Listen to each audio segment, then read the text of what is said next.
Atongoria aya a kiama kia madagitari mekunyitanĩire na etikia a kanitha umwe guku Nairobi kuria moritie kugie na anyiti itemi angi aria meguteithĩrĩria miario gatagati kao na thirikari. We want the process to be open. I think that is the most important message. We want the process to be open because we have been sincere ourselves. We've engaged with a lot of good faith.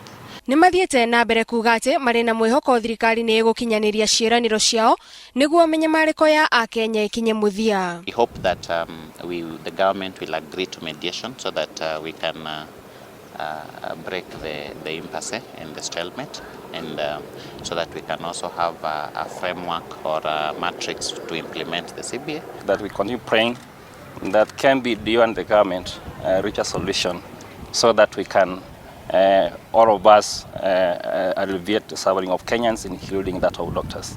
Atongoria aya matanyitwo gugekinya igoti-ini muthi wa keri kiumia giukite muthenya uria kahinda karia marahetwo ga kunina mugomo gagakinya muthia. Maugite thirikari ikoretwo ikihuthira mutaratara wa igoti niguo gucerithiria mihango ya ukinyaniria wa ngirimiti yao undu uria urehete kihingica kinene mugomo-ini uyu. Whatever it is for us, we are not really keen on all those processes. What we'll say is that until the country gets back to its soberness and implements the CBA, every other process is a waste of time.